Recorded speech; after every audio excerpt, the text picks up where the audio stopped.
যে আমার নবীকে সর্বপ্রথম দেখবে তার নসিবটা খুশনসিব হয়ে যাবে। মদিনার বাচ্চাগুলিকে মায়েরা নামিয়ে দিয়ে কোল থেকে নামিয়ে দিয়ে পাঠিয়ে দিয়েছে। কেউ খেজুরের গাছের উপরে বসে গিয়েছে, কেউ আর কোথাও বসে গিয়েছে, উঁচু উঁচু জায়গাগুলিতে বসে গিয়েছে। আমার নবী মুস্তাফা যখন মক্কা থেকে মদিনায় পা রাখলেন, মদিনার বাচ্চারা আমার নবীকে দেখতে পেয়েছে, এসে আমার নবী মুস্তাফাকে ঘিরে নিয়েছে, আমার নবীকে ঘিরে দিয়েছে।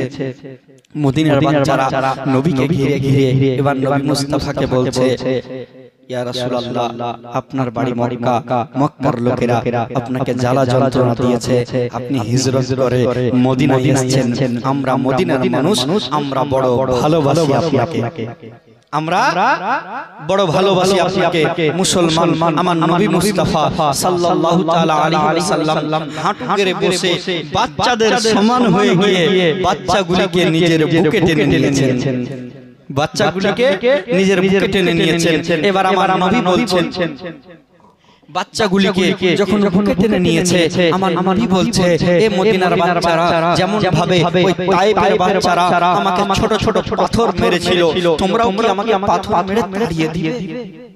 নবী বলছেন, যেই মতো ভাবে তায়েফের বাচ্চারা ছোট ছোট পাথর মেরেছিল আমি নবীকে, আমার শরীর দিয়ে রক্ত ঝরতে আরম্ভ করেছিল, তোমরাও কি আমাকে এই মতো ভাবে তাড়িয়ে দিবে? আমার সেই মদিনার ছোট ছোট বাচ্চারা বলেছিল, ইয়া রাসূলুল্লাহ, ইয়া হাবিবাল্লাহ নবী, আপনার প্রতি কুরবান হয়ে যাব, কিন্তু আপনি নবীকে কোনোদিন কষ্ট দিব না, আপনি নবীকে কোনোদিন কষ্ট দিব না।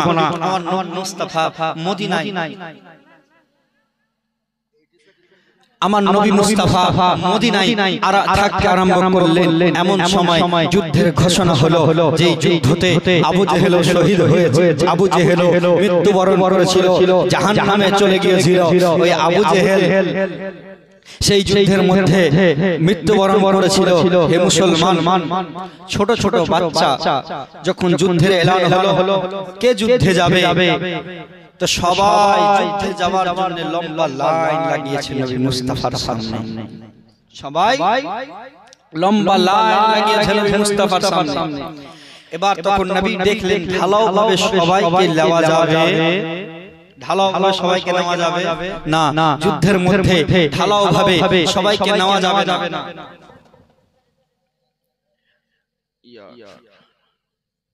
যুদ্ধতে সবাইকে ঢালাও ভাবে নেওয়া যাবে না, যুদ্ধতে মানুষকে বেছে বেছে নিতে হবে, যার শরীরে জোর বেশি তাকে যুদ্ধের জন্য নিতে হবে। মুসলমান তখন আমার নবী মুস্তাফা একে একে বাছাই করতে লাগলেন, আমার নবী বাছাই করতে লাগলেন, সবাইকে এক এক করে নবীর সামনে আসছেন, নবী মুস্তাফা বাছাই করে করে নিতে আছেন। মুসলমান তখন নবী মুস্তাফার সামনে দুইজন ছোট ছোট বাচ্চা একবার উপরে উঠে একবার নিচে, একবার উপরে উঠে একবার নিচে নেমে যায়। যখন দেখবেন কোন জায়গায় অনেকগুলি মানুষ জমা হয়ে আছে, পিছনে ছোট বাচ্চাগুলো দেখার জন্য কি করে গুল্লা চালে না, ছোট বাচ্চাগুলো দেখার জন্য গুল্লা চাড়ে। তো সেই সময় লাইনে দাঁড়িয়ে আছে, তো নবী আমার দূর থেকে দেখতে পাচ্ছেন যে দুইটি জায়গায় একবার বাচ্চারা উঁচু হচ্ছে আবার নিচু হয়ে যাচ্ছে। আমার নবী বলছেন, কে আছে? বড় ভাই মাছ বেরিয়ে আসলো, বড় ভাই মাছ বেরিয়ে আসলো। মাছ এসে বলছেন, ইয়া রাসূলুল্লাহ, ইয়া হাবিবাল্লাহ, আমি হলাম মাছ, আমি হলাম মাছ। আমার নবী মুস্তাফা বলছেন, বলো তুমি যুদ্ধে যাবে? বলে, ইয়া রাসূলুল্লাহ, ইয়া হাবিবাল্লাহ, বলে তুমি যুদ্ধে যেতে হবে না, তোমার বাবা বেঁচে আছে। বলে, না ইয়া রাসূলুল্লাহ, আমার বাবা দুনিয়া ছেড়ে বিদায় হয়ে চলে গেছে, আমার মা বাড়ির মধ্যে আছে।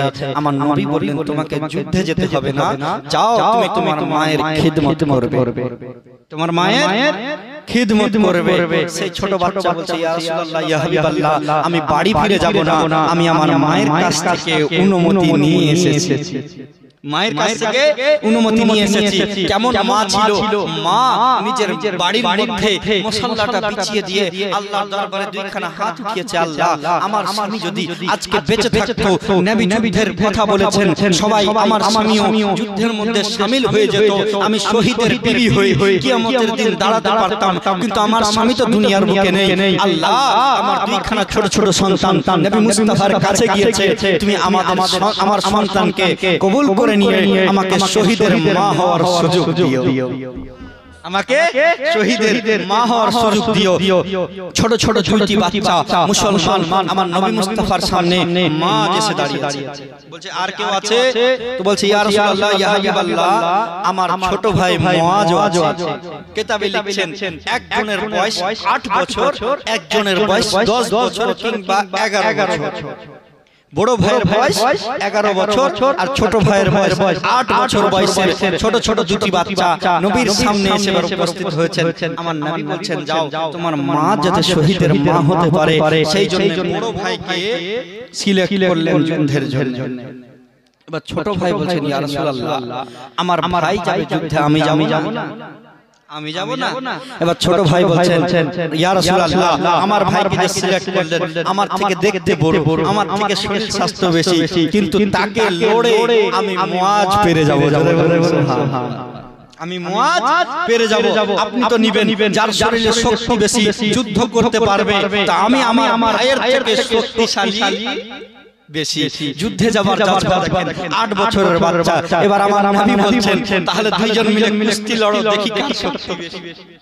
যদি তুমি তোমার ভাইকে পেরে যাও তাহলে তোমাকে যুদ্ধের জন্য আদেশ করে দিব, তোমাকে যুদ্ধের জন্য সিলেক্ট করে দিব।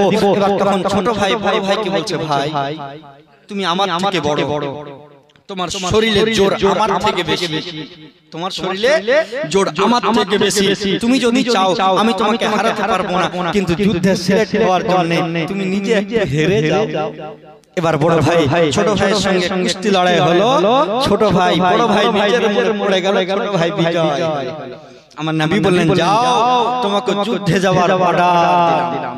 ছোট ছোট দুটি বাচ্চা যখন যুদ্ধের ময়দানে এসেছে, এবার দূর থেকে বারবার দেখছেন ওই দিকে ঘোড়ার উপরে আবু জেহেল লিডারি করছে, সমস্ত যুদ্ধের পরিচালনা করছে কাফিরদের দিক থেকে, এই দিকে সাহাবায়ে কেরামগণ আছে মুসলমান। এবার বলেন যার কাছে সওয়ারি বেশি, যার কাছে ঘোড়া বেশি, যার কাছে তলোয়ার বেশি, তারা যুদ্ধে জিতবে। আর যেই সাহাবা ভুখা পিয়াসা সাহাবা, তাদের কাছে সওয়ারিও নেই, তলোয়ারিও নেই, কিভাবে যুদ্ধে জিতবে? ছোট ছোট দুটি বাচ্চা একজন সাহাবীর কাছে গিয়ে বলছেন চাচা আপনি আমাদেরকে দেখিয়ে দেন যে আবু জেহেল কোনটা।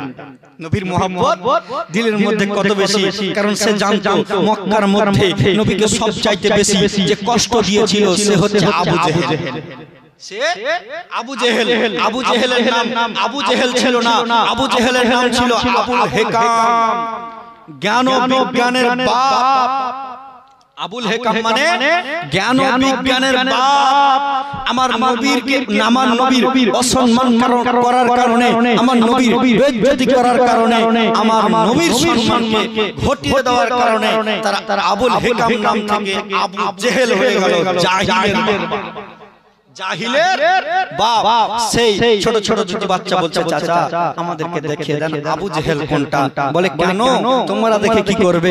বলে আমরা দুই ভাই বাড়ি থেকে নিয়ত করে এসেছি যে আমার নবীকে বেশি কষ্ট দিয়েছে আবু জেহেল, ভাই তাকে মারবো, না হয় নিজে শহীদ হয়ে নিজে শহীদ হয়ে যাব। তখন দূর থেকে সেই সাহাবী দেখিয়ে দিলেন ওই যে ঘোড়ার উপরে যে ব্যক্তিটিকে দেখতে পাচ্ছো ওটাই হচ্ছে আবু জেহেল, ওটাই আবু জেহেল। ছোট ছোট দুটি বাচ্চা দৌড় মেরে সেই জায়গায় চলে গেছে। এবার আবু জেহেলের গলা পর্যন্ত হাত যাবে না, ঘোড়ার উপরে আছে।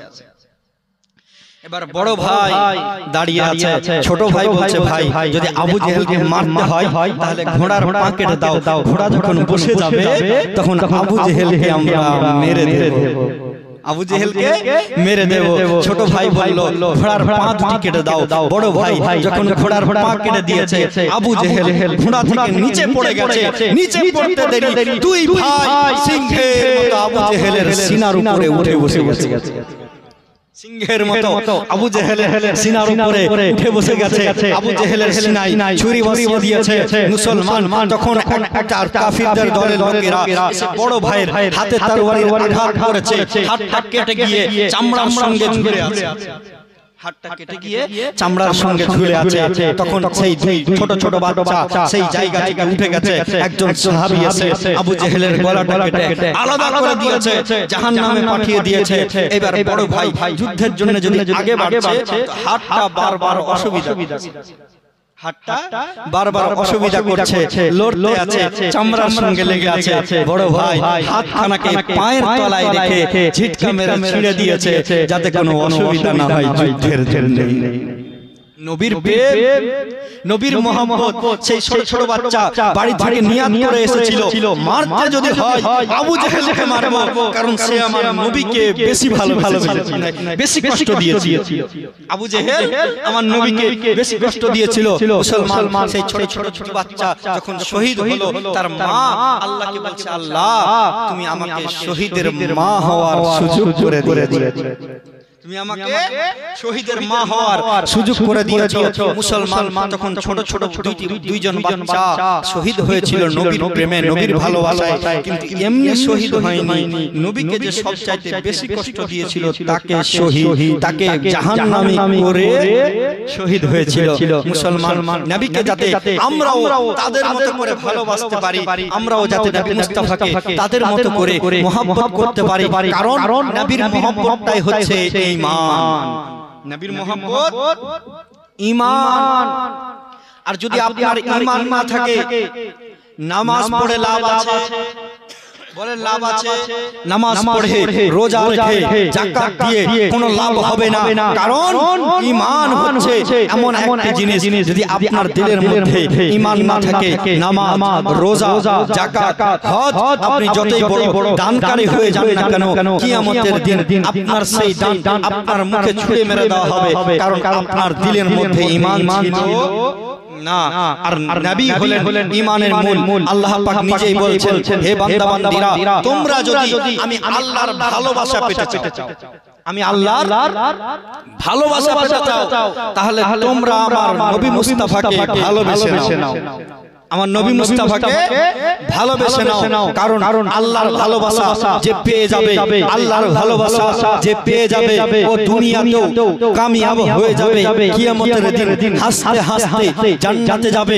তাই মুসলমান নবীকে যদি ভালোবাসতে পারেন, আল্লাহর ভালোবাসা পাবেন। আর আল্লাহর ভালোবাসা যদি পেয়ে যান, তাহলে জান্নাত পেয়ে যাবেন, জান্নাত পেয়ে যাবে। নবীকে ভালোবাসবেন কেন? বুখারী শরীফের হাদিস, রাসূলুল্লাহ সাল্লাল্লাহু আলাইহি ওয়াসাল্লাম বলছেন, আনা আনাস বিন মালিক قال النبي صلى الله عليه وسلم لا يؤمن احدكم حتى اكون احب اليه من والده وولده والناس اجمعين। হযরত ওমর ফারুক এই হাদিসটি হযরত আনাস বিন মালিক বলছেন যে শোনো, তোমরা ততক্ষণ পর্যন্ত পূর্ণ মুমিন হতে পারো না যতক্ষণ পর্যন্ত নিজের পিতামাতা, ছেলে মেয়ে সবার চাইতে বেশি আমার নবীকে না ভালোবাসবে। হযরত উমর এর ইসলাম গ্রহণের কথা প্রায় সবার শোনা আছে। হযরত উমর ফারুক আবু জেহেল ঘোষণা করেছিল যে আমার নবী মুস্তাফা সাল্লাল্লাহু তাআলা আলাইহি ওয়াসাল্লামের গর্দান কেটে আনতে পারবে, আমি আবু জেহেলকে পুরস্কৃত করব। আবু জেহেল আমি তাকে পুরস্কৃত করব। হযরত উমর ফারুক বীর পুরুষের মতো তরবারি নিয়ে নবী মুস্তাফার গর্দান কাটবো বলে চলতে আরম্ভ করেছে। রাস্তার মাঝে একজন সাহাবীর সঙ্গে সাক্ষাৎ হয়ে গেছে। সাহাবী জিজ্ঞাসা করছে, উমর কোথায় যাচ্ছ? উমর? হযরত উমর ফারুক বলছেন, নবী মুস্তাফা সাল্লাল্লাহু আলাইহি ওয়াসাল্লামের মাথা কেটে নিয়ে আসবো। আর আবু জেহেল বলেছে ইনাম পেয়ে যাব।